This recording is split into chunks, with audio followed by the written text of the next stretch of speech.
Irving-Las Colinas was born bold. Today, our pioneers are commanders of commerce, forward-facing leaders earning global recognition. Our innovation cannot be tamed. It's what sets us apart from the pack. Here, heritage and legacy aren't just buzzwords. We are not bound by our past. We are driven by it, flying to ever greater heights.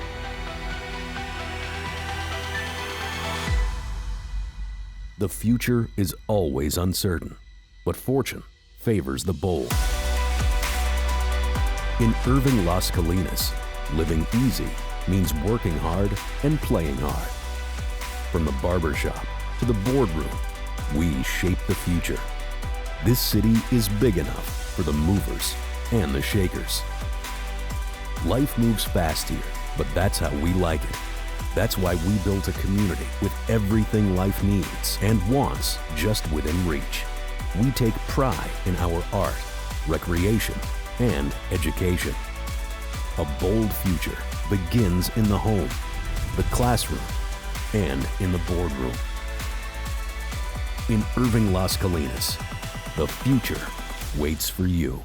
Please welcome John Nix, Chairman of the 5-star Greater Irving-Las Colinas Chamber of Commerce and Senior Vice President of Corporate Services of Envoy Air, Inc.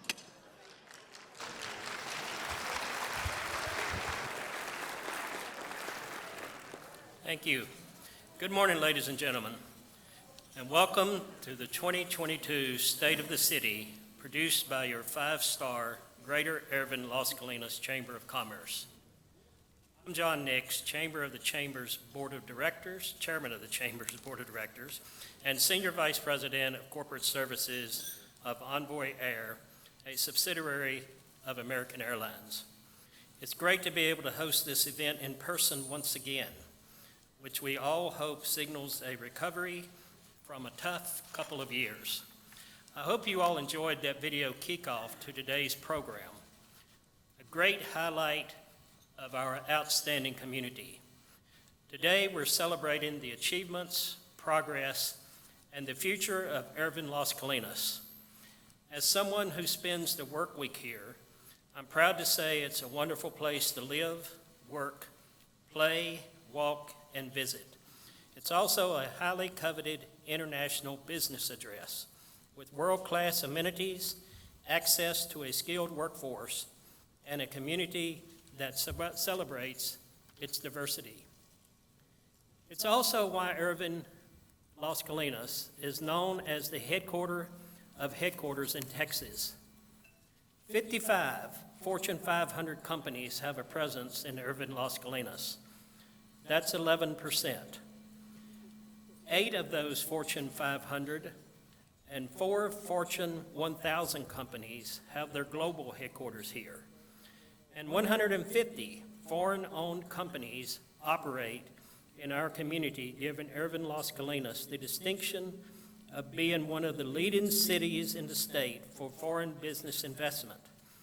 This is an achievement for a city of more than 250,000, and it says so much for the visionary leadership of Mayor Rick Stopfer and our city council members, City Manager Chris Hellman and his team, the Irving Economic Development Partnership, led and managed by Beth Bowman and her team at the Greater Irving-Las Colinas Chamber of Commerce, as well as Mara Gost and her team at the Irving Convention and Visitors Bureau, and Hammond Perot and his team at the Las Colinas Association.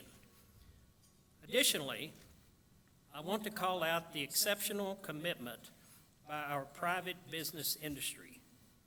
We have more than 100 businesses who have committed their private dollars to fund economic development activity in Irving-Las Colinas. This is an extraordinary collaborative effort that's paying off for Irving-Las Colinas residents and businesses. Let's show how much we appreciate these folks in business with your applause.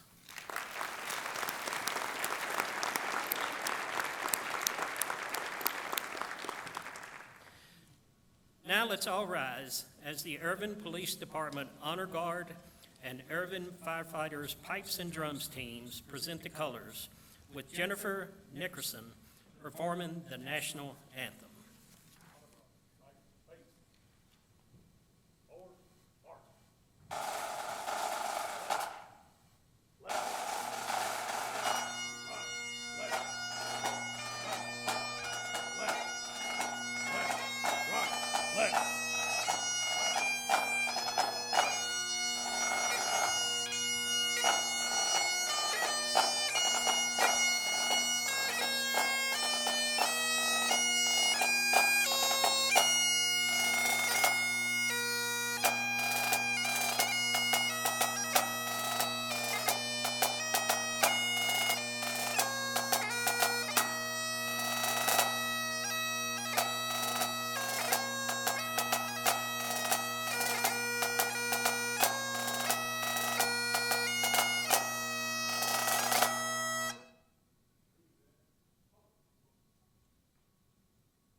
Ladies and gentlemen, providing the invocation today will be Pastor and Councilman Dennis Webb, who is Senior Pastor at Bear Creek Community Church.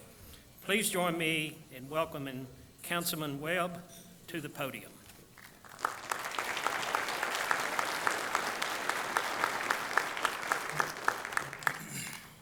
Would you pray with me?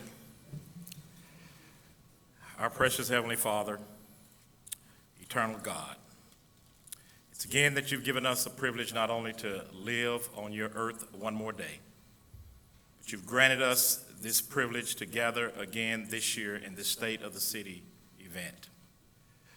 Lord, as I think about our city, I could sum it up in one word: we're blessed. We're blessed because of a God like you, who has instilled in the hearts of many regular citizens to serve their city as volunteers.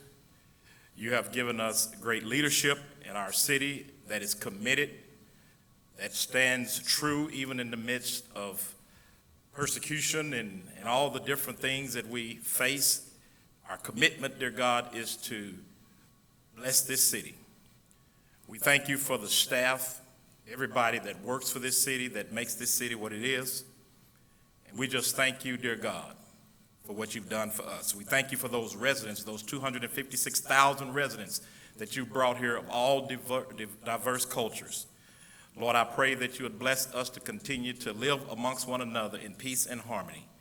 You know our future. Lord, we place our future in your hands. And then, Father, I pause and I close by saying I know we have not always operated in ways that have glorified you. And so for that, we ask for your forgiveness. But Lord, we thank you and we pray now that as we take this food into our bodies, that you will sanctify it so that it might give us the nourishment we need to always live our lives to your glory. We ask this in the precious name of our Lord and Savior, Jesus the Christ. Amen. Please welcome Beth Bowman, President and CEO of the 5-star Greater Irving-Las Colinas Chamber of Commerce and Irving Economic Development Partnership. Good afternoon, ladies and gentlemen. I'm Beth Bowman and have the privilege to serve as your President and CEO of the Greater Irving-Las Colinas Chamber of Commerce and the Irving Economic Development Partnership. Welcome once again to our annual State of the City program. At this time, I want to take an opportunity to invite you to begin your first course. I also want to acknowledge some very key elected officials that are with us. So again, please enjoy your first course. It will begin being served. On behalf of our 49 members of our Board of Directors, our 2,000 member investors, and their 220,000 employees, we appreciate each one of you joining us today as we reflect on 2021 and look forward to 2022. As I call our elected officials' names, I'm going to ask you to please stand. And those joining us today, I ask that you hold your applause until all of our elected officials have been recognized. Representing us in the U.S. Congress, we are delighted to have Congressman Mark Vesey. Representing us in the Texas State Senate, Senator Nathan Johnson. Representing Irving in the Texas House, State Representative Terry Mesa. Working hard for us within Dallas County, Commissioner Dr. Elba Garcia. Joining us today from Irving City Council, working hard each and every day for our residents and our business community, the Honorable Mayor Rick Stopfer, Mayor Pro Tem Kyle Taylor, Deputy Mayor Pro Tem Oscar Ward and his wife Kay, Councilman Alan Meager and his guest Heather, Councilman Phil Riddle, his wife Pat, Councilman Dennis Webb and his wife Lydia. Joining us from the city on the staff front, our city manager, our CEO of our city, City Manager Chris Hillman, Assistant City Manager Philip Sanders, Assistant City Manager Orlando Sanchez, Interim City Manager Wayne Lambert, beginning in mid-March, Assistant City Manager Teresa Adrian, City Attorney Cravella Unman, City Secretary and Chief Compliance Officer Shanae Jennings, Chief of Police Jeff Spivey, our Interim Police Chief Darren Steele, Chief of Fire Victor Conley, and our Deputy City Attorney Janet Spignardi. Joining us from a neighboring community from the City of Farmers Branch, Council Member Krista Ratana, our partners at the Irving Convention and Visitors Bureau, Chairman David Cole, Executive Director Mara Gast. Joining us from Irving ISD, Superintendent Magna Hernandez, Deputy Superintendent Dr. Juan Carlos Martinez, President of the Irving ISD Board of Trustees, President Randy Randall, Secretary Pam Campbell, Trustee Tony Grimes, Trustee Adie Jenkins. From the Irving Arts Center, we're joined by Executive Director Todd Harkins. Las Colinas Association, we're joined by President Hemon Perot. Our friends in Capel ISD were joined by Superintendent Dr. Brad Hunt. From the Board of Trustees of Capel ISD, we're joined by Vice President Lee Walker, Trustee Tracy Fisher, and last but certainly not least, Trustee Anthony Hill. Please join me in giving all of these individuals a round of applause.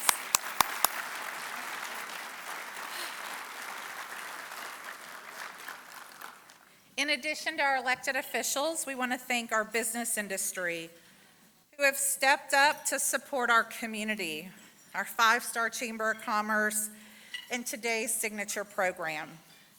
I'd like to start by thanking our presenting sponsor, Mercury One, an organization focused on humanitarian aid and educational initiatives through advancing skills and knowledge for individuals and communities. Suzanne, thank you very much. Our premier sponsor, Populous Financial Group. Our gold sponsors, our friends at the Boeing Company, Flowserve Corporation, the Kroger Company. Kroger has also generously sponsored the table centerpieces for today's signature programs.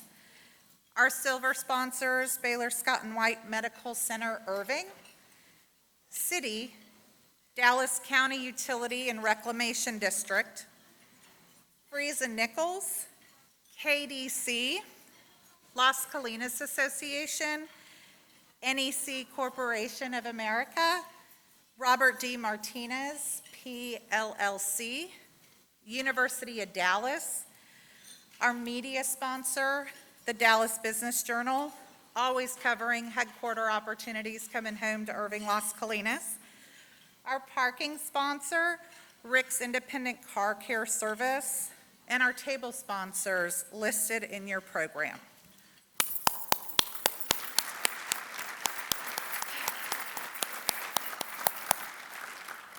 I'd like to add, while you are shopping, we highly encourage you to shop local. Shop these businesses and organizations. They are supporting your local Irving-Las Colinas community, and without their generosity, this signature program would not be possible. I'd also like to add at each of your place settings, courtesy of our sponsors, when you're popping around Irving-Las Colinas, take your push pop with you. It's known to reduce stress and anxiety and add a little fun in your day. I'd also like to recognize Chef Edward Alvarez for the delicious, exclusively designed meal you are beginning to enjoy this afternoon. I think we can all agree it feels so good to be back in person again, right?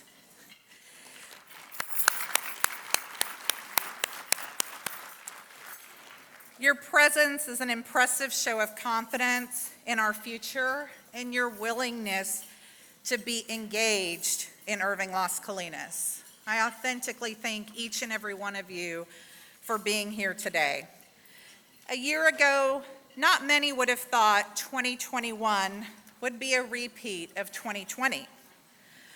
Under the leadership of our 49 members of the Chamber Board and our five-star professional Chamber team, it's truly been a year of perseverance and progress. I want to thank the frontline workers at our two Irving hospitals, Baylor Scott and White Medical Center, Irving, and Medical City Las Colinas. I also want to thank our first responders at the Irving Police, Fire and Rescue for your outstanding service. Let's give each of them a round of applause.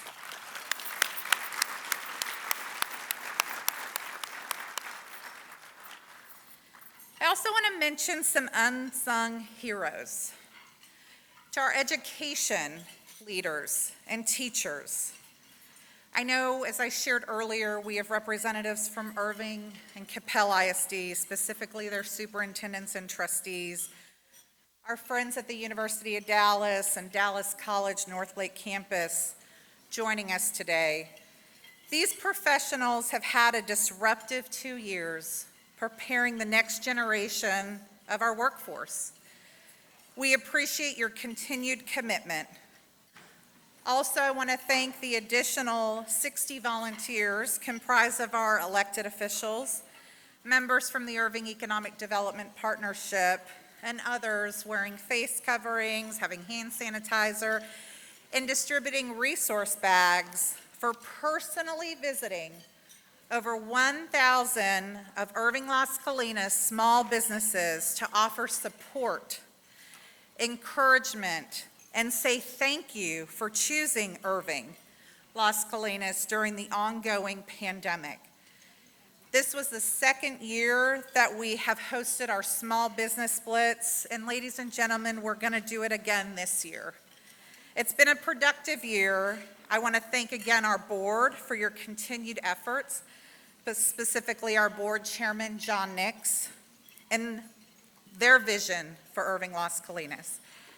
I want to thank our mayor, our city council, the City of Irving staff, led by City Manager Chris Hillman, for their hard work and tireless commitment in the face of adversity, and always providing five-star attention to our business industry as well as our residents.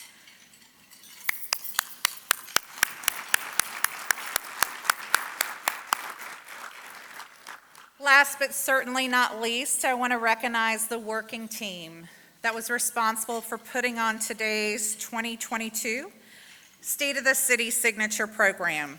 Y'all, it has been 2 years since we have had an in-person signature program. I want to thank our City Secretary and Chief Compliance Officer, Shanae Jennings and Krista Evans, City's communication team, led by April Reeling. I want to thank you for your hard work, for your team's hard work. I want to thank my colleagues, Portia Washington, Annabeth Gruber on our chamber team.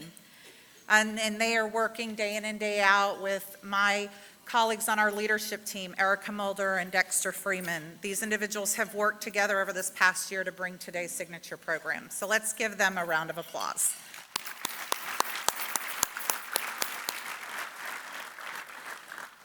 Today, we kick off the Chamber's 12th Annual Best in Irving Awards nomination.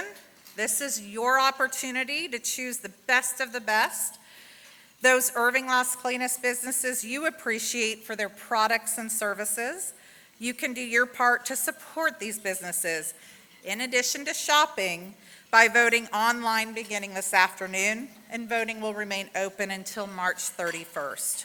You can find the online link by using the QR code on the back of your program to access the survey, or look for the link in the Chamber's weekly Monday business report and on the Chamber's Facebook page.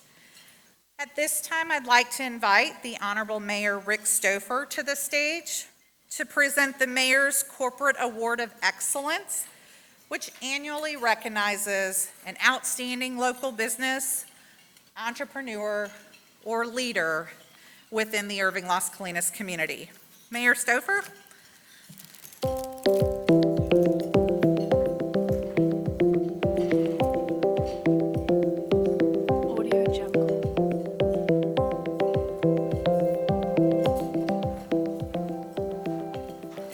Well, thank you, Beth.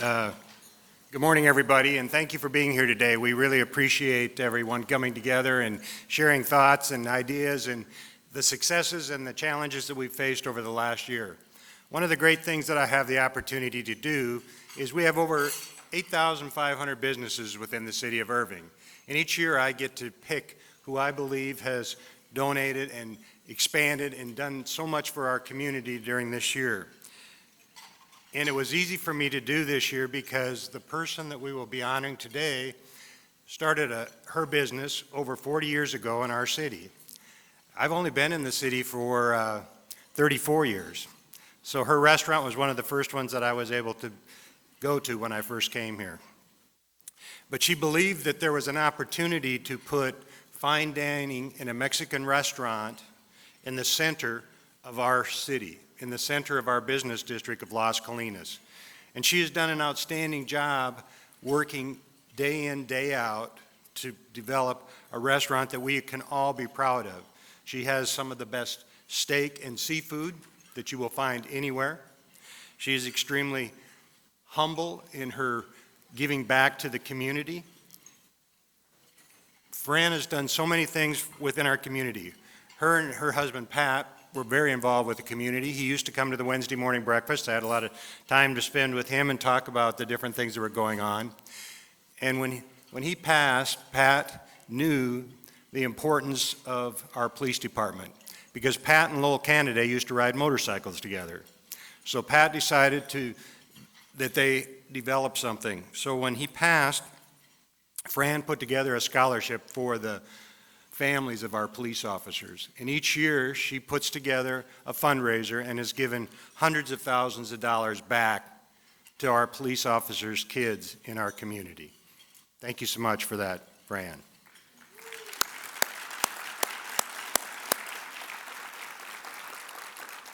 During the pandemic, as many of us were forced to close our businesses and life was upended, Fran never missed a check to any of her employees. They received their pay 100% the whole time that the restaurant was closed. When they were able to open back up, they all got together and they did a parade around the parking lot thanking her for her commitment. And when she was able to get back and do business, the first thing that she wanted to do was say, how can I help the first responders? How can I help those individuals? And she worked tirelessly to provide meals for our hospital first responders and staff as they worked diligently, not being able to go home, being the last people that many of our families saw, but she made sure that they had the things that they needed. So it is truly a privilege and an honor to honor this great lady and have her come forward to receive the corporate award.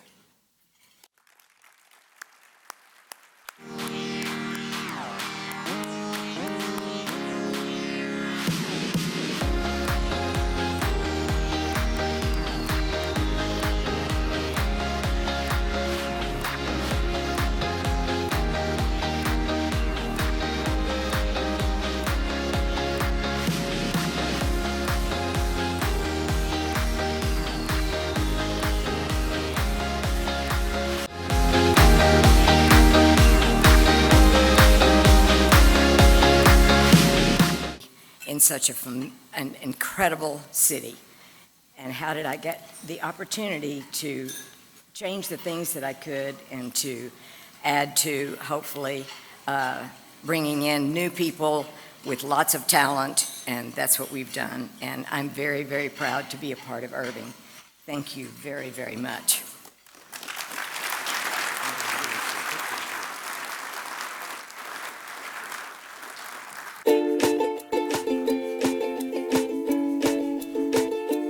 It is my pleasure to introduce David Barton, Chairman of Mercury One, and today's presenting sponsor. David is the founder of Wall Builders, a national pro-family organization that presents Americans' forgotten history and heroes. He is the author of numerous best-selling books, a sought-after speaker, and host of a daily radio show, Wall Builders Live. David serves as a consultant to state and federal legislators and has participated in several cases at the U.S. Supreme Court. As David makes his way up to the stage, please turn your attention to the screens for a short video on Mercury One's mission.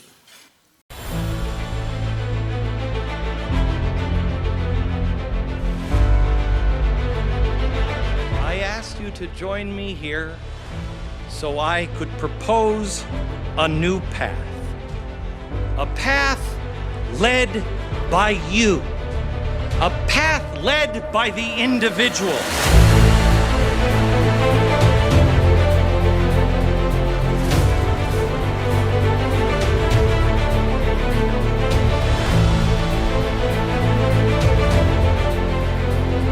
We're going to call this fund the Nazarene Fund.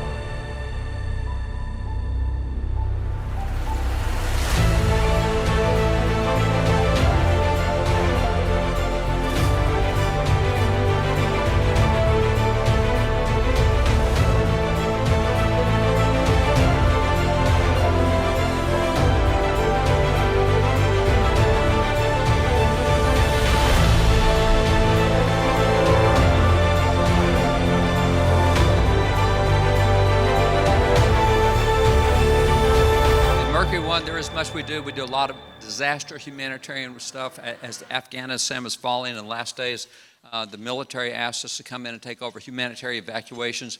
And those last falling days, we were able to get about 13,000 targeted folks out of Afghanistan, including about 1,200 Americans. So we do stuff all over the world. We have connections globally. And one of the things that we really are known for is the historical artifacts that we also have, 160,000 as you saw on the screen. Those artifacts are part of what we would call telling the American story, and we tell it without any kind of agenda. Truth is our only agenda. We tell the good, the bad, the ugly. We have items from remarkable areas. So let me kind of show you, just to kind of show and tell real quick of some of the things we have and do. You saw that goes from Columbus to the space race. So let me take Columbus first. A document here from Ferdinand and Isabel. This is Columbus's second voyage of the 4 voyages he made. So we take things back to original sources.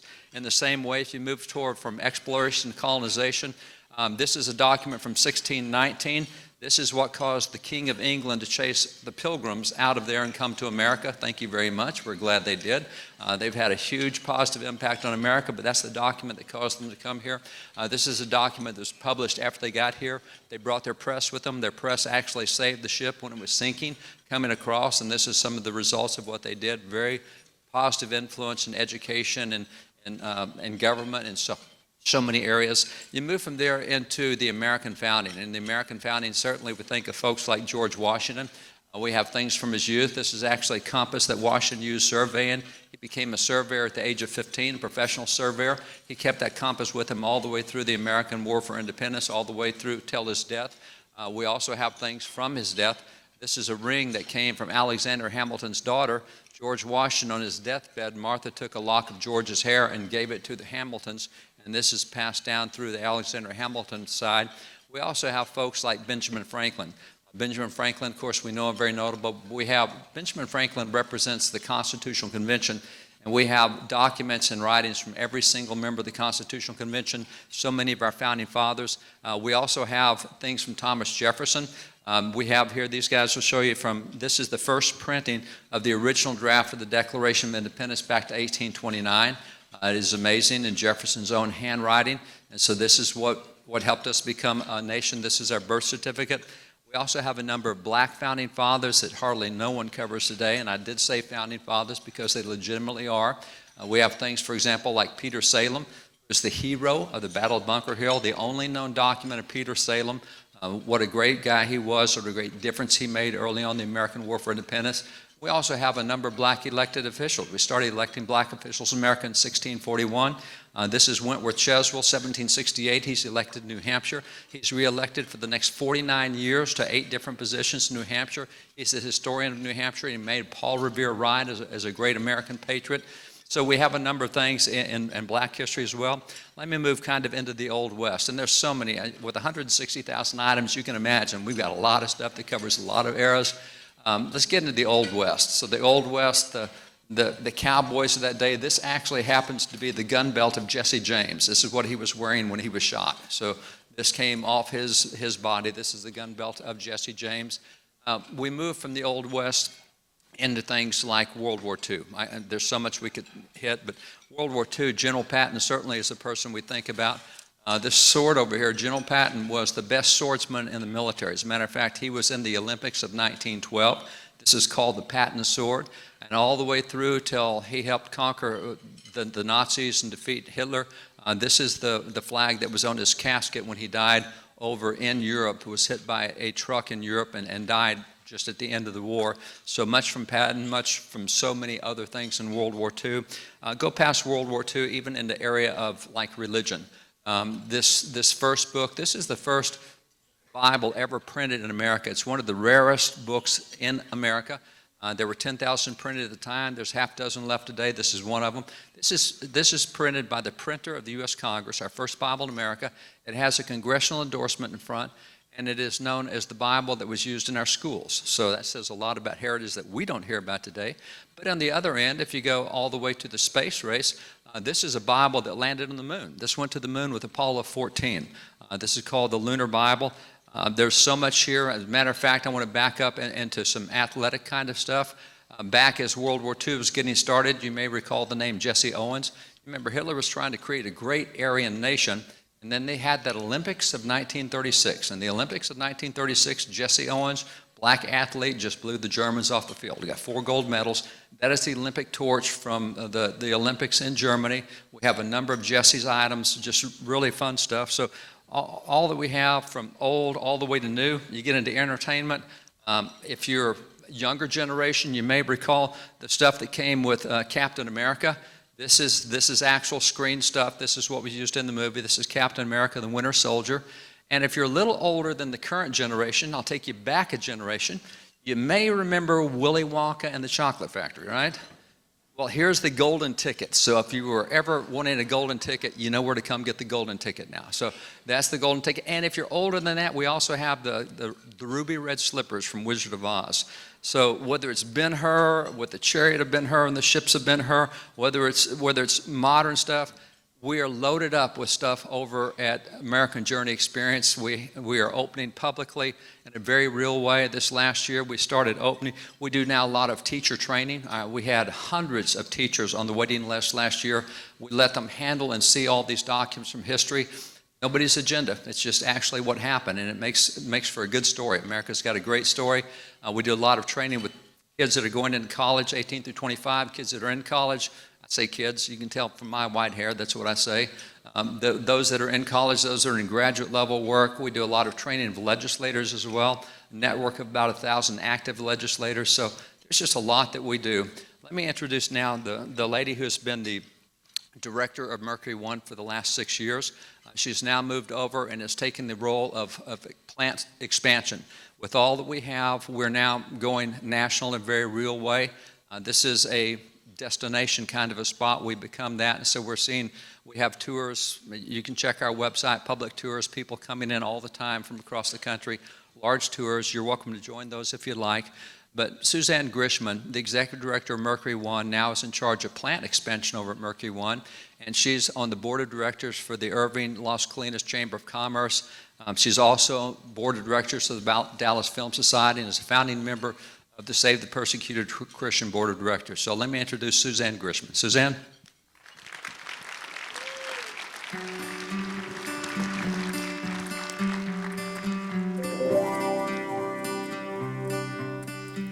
Thank you, David. I don't think you all realized you were getting a history lesson when you came to lunch today.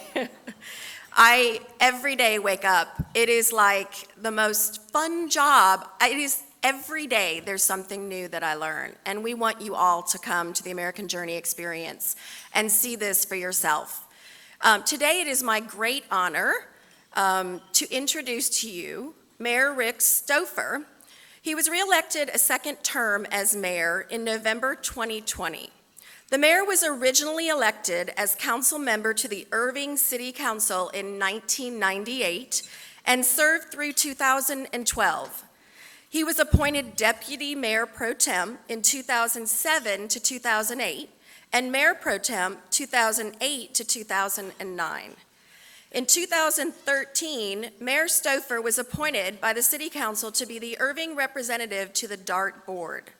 Mayor Stopfer has an extensive history of serving on various municipal boards and government agencies during his time on council. Mayor Stopfer and his lovely wife, Melanie, have lived in Irving since 1998 and have been married for over 40 years. That's amazing. He is a retired automotive consultant. Ladies and gentlemen, please help me give a warm welcome to Mayor Stopfer.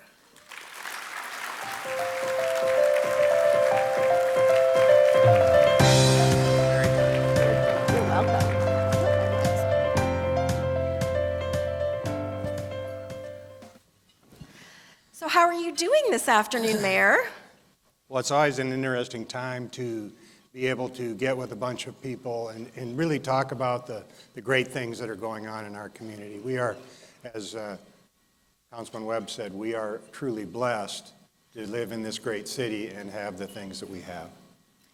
I couldn't agree more.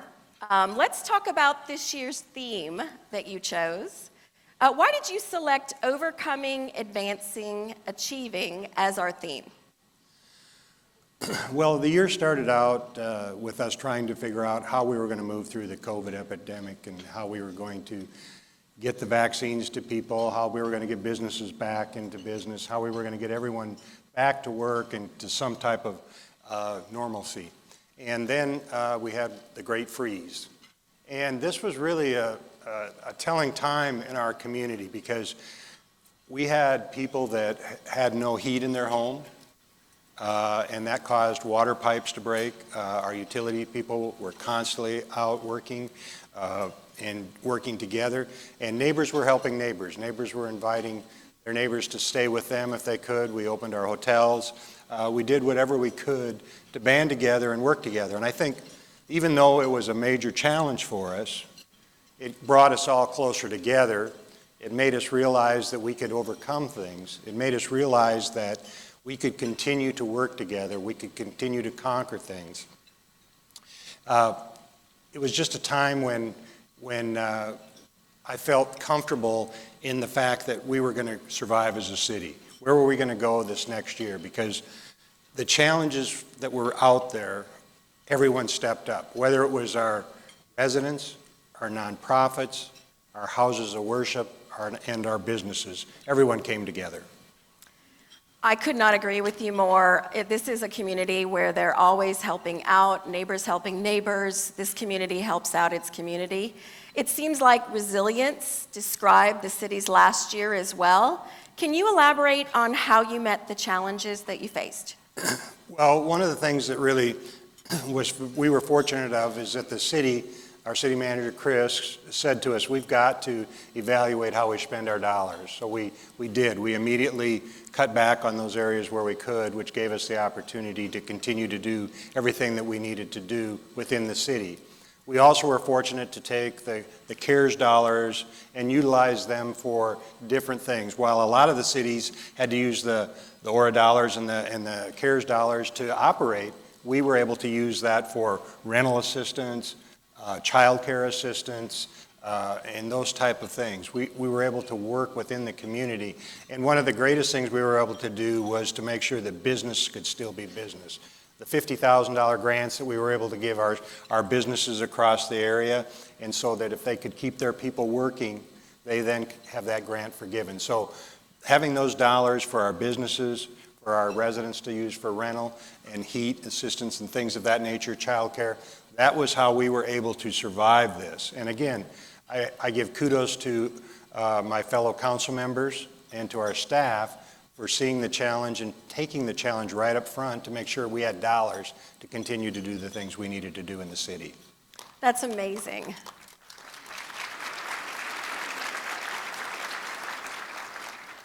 Now let's take a look at how you met some of the challenges last year.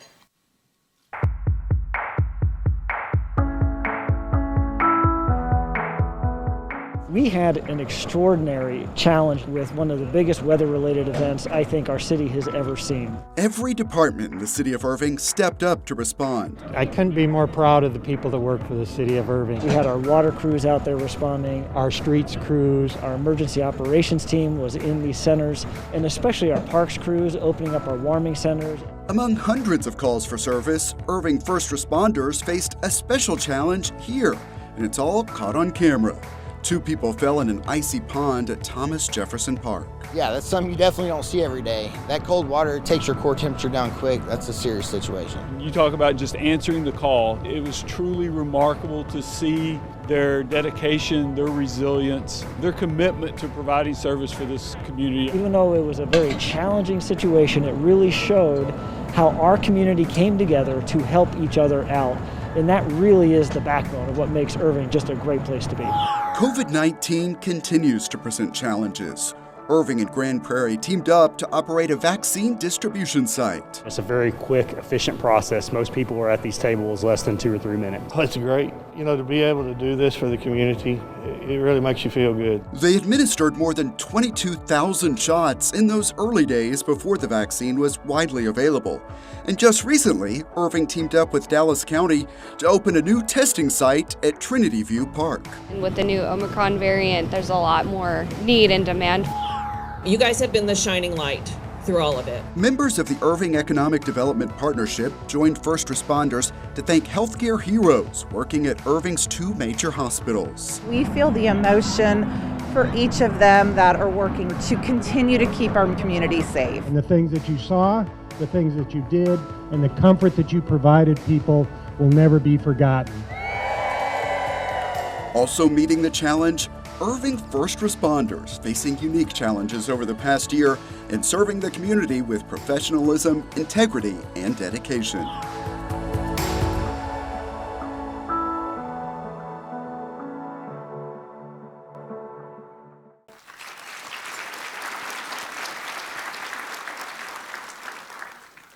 Now let's shift from overcoming to advancing and achieving by turning to the local economy.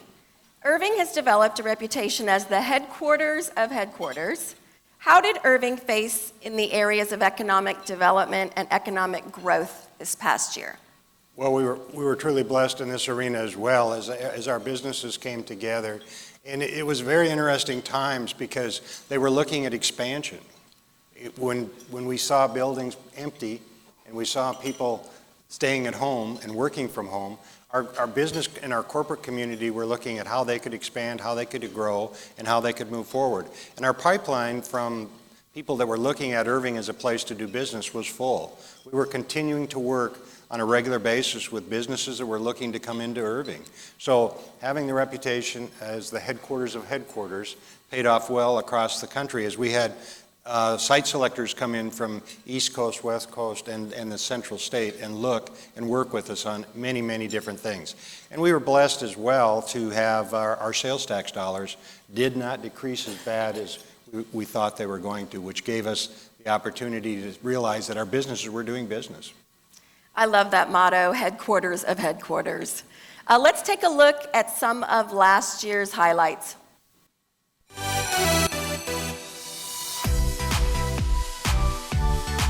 State Bank of Texas is building a new 52,000 square foot headquarters building in Las Colinas.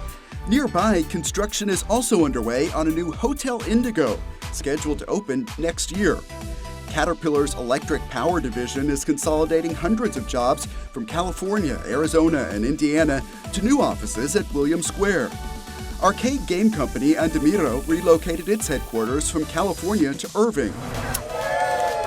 Electrical construction company Kevco returned to Irving and opened brand new headquarters. You know, Irving's a great place. Coming back here is like coming home. Chemical distribution company Coast Southwest is spending about $5 million on new space on Bear Creek Court in South Irving. Hickory Point is redeveloping an office and business park near the former stadium site. Total Office Solutions is consolidating all of its operations across DFW to the Stadium Logistics Center. Starbucks added new locations in Irving, including this one on Irving Boulevard in the Heritage District. There is no other market in South Central that is growing as fast as the city of Irving is. Pitney Bowes will open 200,000 square feet of new office space and add 50 jobs. Club Corps moved its headquarters to Irving and announced a new golf tournament for the Las Colinas Country Club. I think it's going to be fantastic for this community to see, the legends of the game. Those clams burst open with flavor. Celebrity chef Gordon Ramsay announced the move of his restaurant headquarters and test kitchen to Irving. Time starts now. Companies recommitting to Irving or announcing expansions include Christus Health. The faith-based health system is building a new 400,000 square foot headquarters in Las Colinas and adding jobs. Luxury brand Louis Vuitton expanded operations in Irving with a new building. The company will employ nearly 1,500 people. Siemens is expanding by 18,000 square feet and creating 100 new jobs. Irving is a kind of a can-do city, and I'm really proud of that. And it works at a lot of different levels.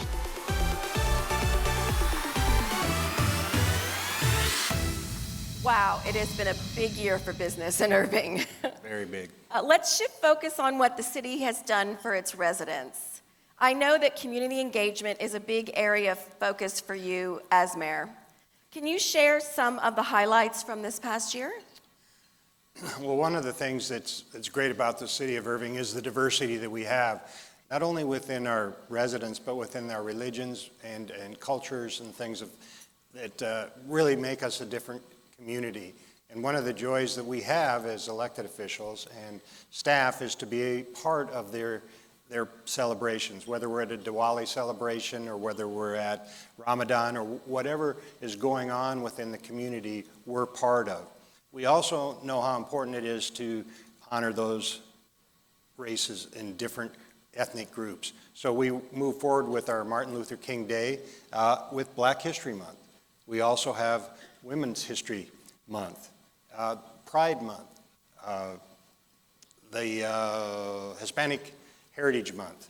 We went through and wanted to make sure that we were inclusive of all the different groups within the community, that they had buy-in within our city, and they felt welcome within our city, and they felt a part of our city.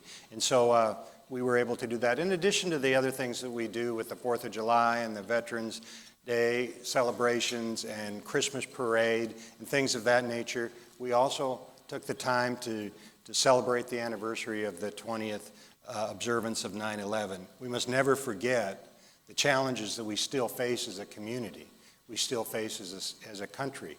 When everything is good, you still have to remember there's always potential for challenges, and we need to remember those things, and we need to celebrate those as well. So it was a great a year to spend time within our community celebrating all the diversity that we have.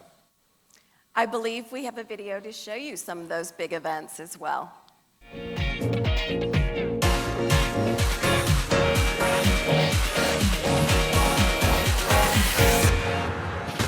It's great seeing the families coming back out and doing live events. Especially here to Levy Plaza, and to see it at this level, it's amazing.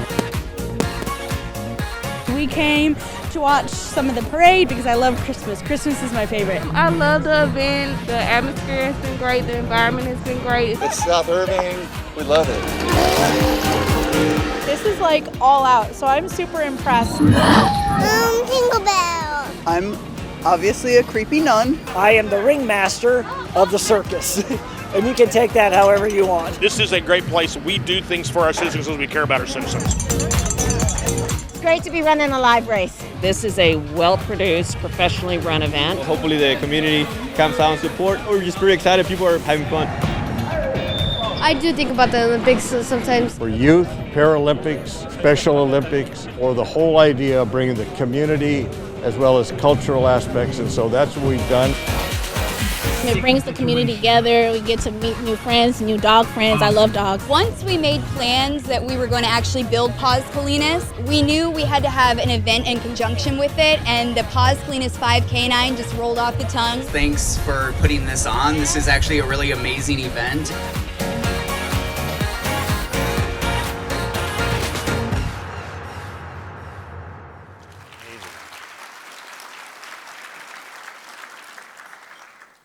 Another issue that always seems to be top of mind for residents and businesses is infrastructure.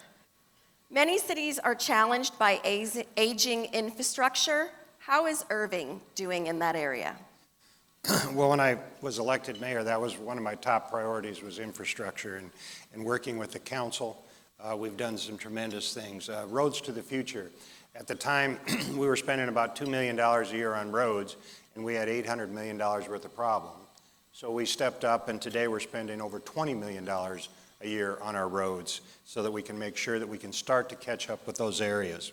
As well as we do the road improvements, we're also improving our water and sewer. Because if we're going to go in and repair a road, there's no use coming back 6 months later or a year later, tearing the road up to replace water or sewer breaks. So we're also spending about $20 million a year in that arena, making sure that those old lead pipes or some of the cast iron that's in the ground for our sewers are being replaced as well. And we're making headway on that. We're about 85% done with all of the infrastructure in those areas of water and sewer repair. We also have been very fortunate to continue to move forward with our projects. The Diamond Interchange was one of them. As we've look at over $2 billion that needs to be spent to improve 183, 114, and Loop 12. We've taken off bits and pieces of it. There was an estimate that there would be about $450 million to do that intersection, and we pushed forward with the state, and we were able to get that bid to come in at $350 $55 million. Now, what that really means to the city of Irving is that these road projects, while they're paid for with state dollars, there's a 10% grant. So what we basically did is save $100,000 by wanting that project done and out there. That's $100,000 that can be spent somewhere else within our community. We also have been working closely with TxDOT with the Irving Boulevard expansion, and we're excited about what's going on there. Because we're expanding those roads, we're able to also move the water and sewer in those areas, which allows construction on areas where those sewer lines were before that needed to be moved. So we're excited about being able to continue to move forward with that. And one of the projects that I'm most honored to be a part of is something that was started long before I was involved in this with previous mayors and previous councils, and that was the Lake Chapman, Lake Cooper project, where the city of Irving worked to build a lake. And we have a 90-mile pipeline that brings water to us from that lake. And as we went into the construction of that, we bought right-of-way that was twice as big as we needed. We put in oversized pipe as well. And so over the years, we've moved water for ourselves, for Upper Trinity, and for North Texas, and Dallas. The only entity we haven't been moving water for is Tarrant Regional. And as Lake Ralph Hall was just permitted, we entered into agreement where we will actually be moving the water from Lake Ralph Hall through our pipeline. Well, what does that mean to us as well? Well, what it means is when we put in the oversized pipe that had extra capacity, now that extra capacity is being used, we will be reimbursed for it. So again, we've made a decision to invest in the future, which was something that was started long before me and will continue long afterwards. And we have enough right-of-way for another pipeline in that area as well. So I'm really excited about that. The other thing that I finish up, I could talk about this forever because this is my thing. But we've made the decision that we are going to work with the drainage. We've spent about $80 million so far in drainage improvements across the city. We are now making a commitment to do a 5-year plan to do even more. We've taken over 175 homes out of the floodplain, which has saved those residents thousands of dollars a year in flood insurance. And so we are going to continue to expand that. We're going to continue to do that. There's a willingness on the part of the council to continue to make sure that those homes are safe and that we can take those individuals out of that area and deal with the drainage issues within our city. So we're tackling these things one at a time. We're looking at 5-year increments of how we can set goals and achieve them, and I'm excited about it. I hope you are too.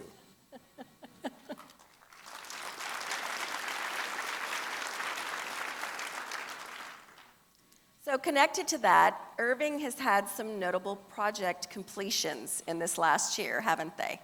Well, it's just been a great year for us, and there's so much that's been completed. I think we have a video that'll kind of show us how this all works out.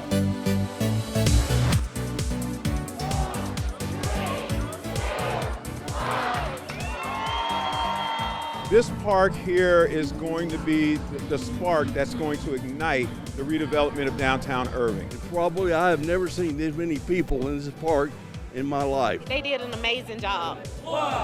There's a lot of neat features rolled into this station that's about prevention and awareness to protect the firefighters. And the big deal is keeping that Kohler family history into this station. This is a joyous day. This is a great day for the city of Irving and for the Bear Creek community. And it's also fun to see what we've been able to provide for the next generation. This is a long time coming. We've worked really hard and we have a great relationship with Las Colinas. We've always known we needed more recreational amenities out in this area, and so this provides that. The real value of it is going to happen once this COVID breaks loose a little bit, but Pioneer's excited about it, and the neighborhood is also very excited about it. I'm going to acknowledge the 30 years of work that has gone into putting this museum together. The goal is to help in our revitalization efforts of downtown. The city is investing over $26 million to this project. Once it gets through, it's going to be a real bonus for down here. It's going to really dress the place up.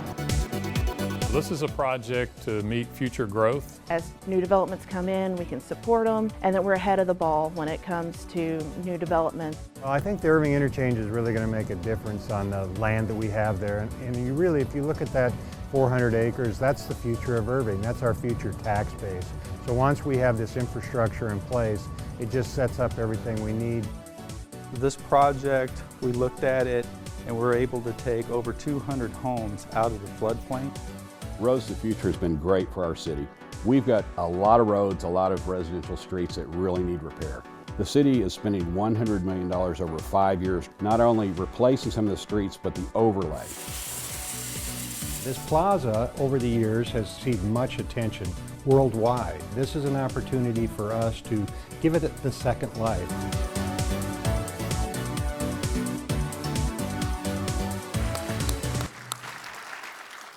Wow, it has been a very busy year for the city, and I know you've crossed a lot of things off your to-do list.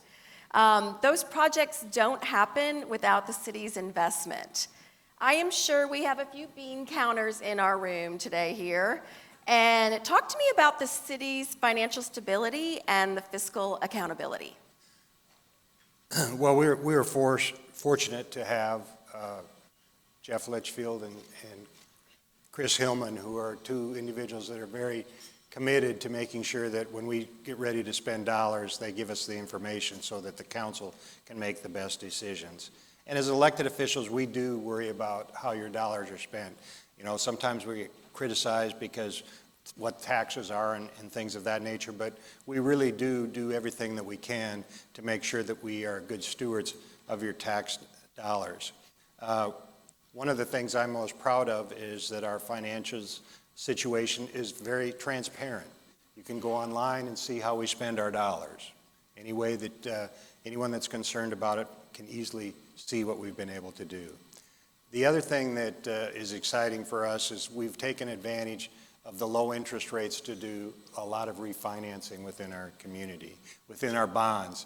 One of the things that we do that's different from a lot of cities is we pay equal amount of debt as principal as interest. So we're getting our debt service down. So by refinancing our debt, we never extend it any farther than it is, and in many cases we shorten it. So we're looking to see how can we make sure that future generations are not saddled with debt that we've taken on. But the residents want things to be done. We just passed a $650 million bond package, which includes a lot of the things that the residents overwhelmingly voted for. So it's our job to make sure that those things are completed. So with the previous bond packages and this bond package, we have about a little over $600 million that we need to spend. And Chris and his team have come together and figured a way for us to implement the next 10 years to actually get those done. So instead of having bonds that have been sitting around and things that have been voted on and promised to the residents for 10, 15, 20 years, we're going to get the whole project done within a time frame that everybody can see completion. One of the other challenges that we face, just like every other company, is the pension situation. Very interesting opportunity for us to refinance our pension through pension bonds. Something that none of us were quite sure of when we started talking about it. We were all hesitant. We did our homework. We didn't jump into it. Everybody understood what we were getting into. It took us a while. But what we've been able to do is we've been able to save between the bonds that we're issuing today, and we'll be talking about the fire pension bonds tomorrow, or Thursday, excuse me. And I think between the two, moving forward with them, we'll be able to save over $100 million in future cost to the residents of the city of Irving. And that's what we're about. We're about seeing how we can best utilize your dollars, not only for today, but for the future. We've also maintained our AAA bond rating, something that other cities lost during these challenging times. We were able to buckle down and make that happen. And a AAA bond rating for our city is uniquely different than most other cities because of our makeup. And usually in order to be a AAA bond city, you have to have at least 50% of your tax base residential. We don't. 72% plus of ours is commercial. So we have to have reserves put in place. We have checks and balances of how we reserve our money, how much daily operations we have in reserve and things of that nature. So we make sure that we can continue to have the AAA bond rating, which allows us to borrow those dollars, those $600 million plus, at a more favorable interest rate. So we take the finances of our city very, very seriously. Oscar Ward has been the chair of our finance committee for many years. Councilman Ward is very much in tune with how our dollars are being spent. That's awesome. One of the things that has impressed me as an Irving nonprofit has been the breadth and the depth of the nonprofit community in serving the needs of our residents in Irving. Can you talk a little bit about the role nonprofits have played in Irving? Well, the nonprofits and the houses of worship through the residents of Irving are the reason that we have the success that we have here today.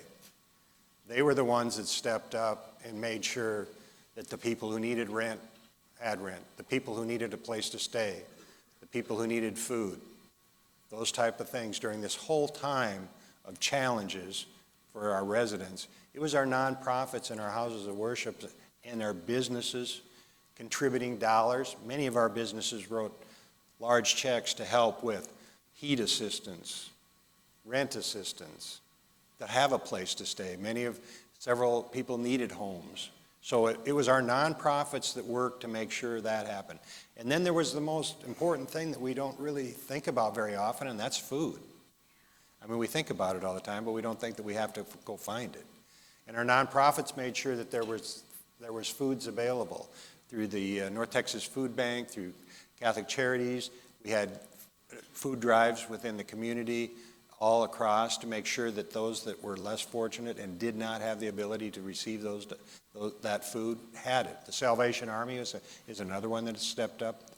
Every week they had a food drive where people came through, and so working closely with North Lake College, with the Muslim community, offered their facility so that we could have places for the food pickup. So realistically, our nonprofits, our houses of worship, the residents who dedicated their time, and the businesses who contribute to it, that's why we're at the successful level we're at, because of what happened last year.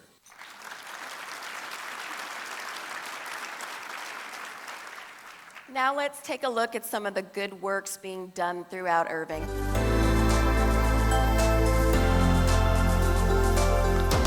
Welcome to your future home. I'm speechless. Thank you for everything. I've never even heard of a municipality stepping up nearly to the extent that the city of Irving has. Again, on behalf of the Irving City Council, thank you. Hey guys, y'all ready for school? Partnership with the city, with the school districts, all of our sponsors. This year, more than ever, the generosity of time, treasure, talent has been phenomenal. It feels great. We've been doing this for 17 years now. What it really is a bundled approach to get folks to that living wage, to economic and financial stability. But we're starting to see a really strong response. Thank you. Oh my goodness, it's our pleasure. Mitchell's got this grant because he is an ambassador in the community, and it's one community and Irving Police Department's way of saying thank you. And we're here to stay, and we're here to help out the minority communities. We partnership with Matt because Matt is right here in our backyard. But it's so important to us because we have lost one of our officers due to a DWI-related collision. Pegging on tight so they grow right. We were looking for ways to improve the community. A lot of people out here, so it looks like it's moving pretty good. We all can look back at this moment and definitely feel proud of what we have done. This is community buying at its best. We came together simply on the enjoyment of helping our pollinators survive. It's so exciting and it's been so rewarding. It's truly passion that drives this.